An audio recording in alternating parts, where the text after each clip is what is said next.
Good afternoon, YouTube. It is I, Danielle. And how are we all here on YouTube? Been a week or so since I did an upload. And so I thought I'd best come on, do a video, because I got a question in from a lovely lady down in the bottom half of the UK. And the question from her is, are guides restricted only to you, or do guides go all over? So in this question, we're going to look at, are guides really yours? And if we can maybe have a look at that and see where you sit within them parameters, give you a bit of my knowledge, hints and tips on a favorite topic, which is mine, which is guides. And as you all know, I am Danielle.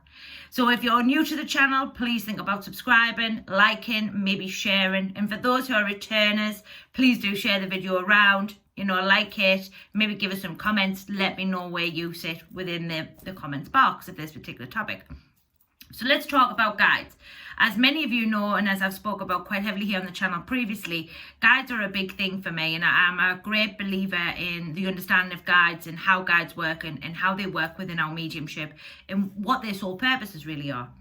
So when I got this question in from the lovely lady down south of the UK, I was very excited to get this one up. And for me, guides are not restricted just to us. Now, the beauty of guides is, and as we understand mediumship, we are always working with energy. So energy can be either altered, manipulated, or changed.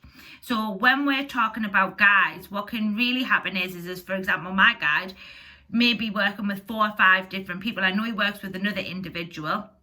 I don't know who that individual is, but the parameters in which that I perceive him or how I see him through my understanding of my mind may be very different to another individual in which that said individual guide is working with. We can even break this down into the mediumship development, and it's an exercise that I do within one of my classes, which is that I get my students to bring one of my loved ones forward from the spirit world, and all of them to give me an interpretation of that said individual. And my loved one will be with each and every medium's mind within that room, but each medium will give me a different version of that said individual. And it's the same with guides.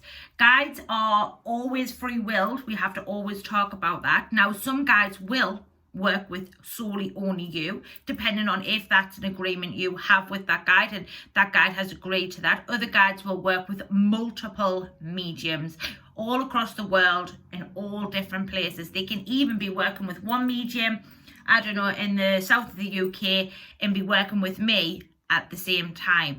I've even seen demonstrations of mediumship where loved ones will come in with one medium somewhere, and you could be sitting in another part of the world and that same individual come through, because energy is always altered, can always be changed and manipulated. We can actually divide and alter and shift that energy, as can guides, in every capacity. And this is the great beauty of mediumship and the guides in which that we work with, that they have this great awareness of being able to alter, change, and do whatever it is that they need to do in order so that they can get over whatever it is that they need to get over. For me, it was a great question. One that many people think that, once they've got a guide, that it is their guiding, that guide will only work solely with them. What we have to understand with guides is they're always learning, they're always growing, and they're always wanting to understand another team or understand another medium's mind, which can then be beneficial to you as the individual or the instrument, as best I can put it. It's really important that we understand and don't really restrict guides too much. I hear a lot of individuals, and I'm not trying to, castrate anybody or have a go at anybody, who say, oh, well, it's just my guide and they only work with me. And, that's okay. That's fine. That might be an agreement they already have with that said individual. But guides always want an opportunity to be able to move around, do as they please, and certainly learn, grow, and adjust within the spiritual realms.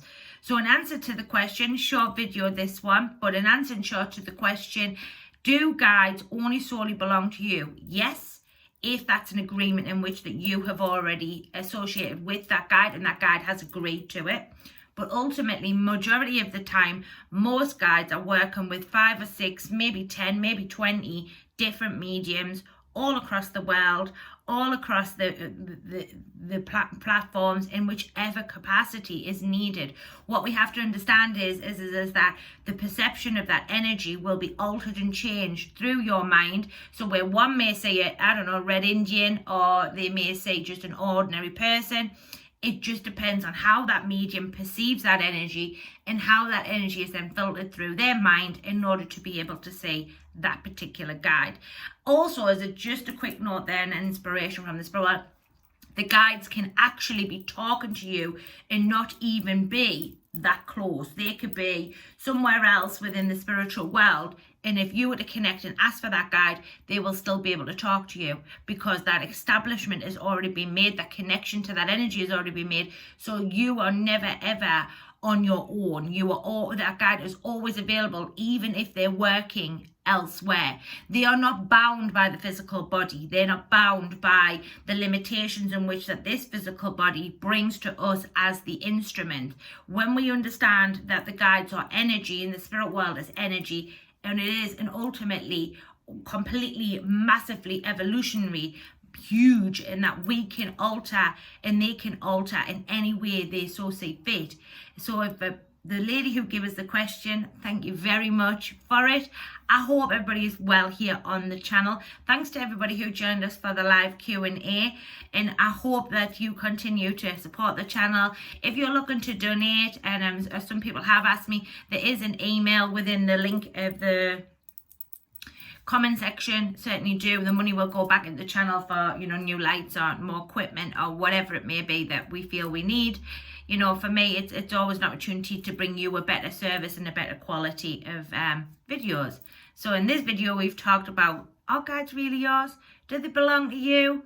Or do they belong to many? Maybe we should understand that nobody belongs to anybody, and that we all can move and alter and shift as much as we so like, just as the guides in the spirit world. I've been Danielle, better known as Danielle, a happy medium, and I'll see you all next week. Bye for now.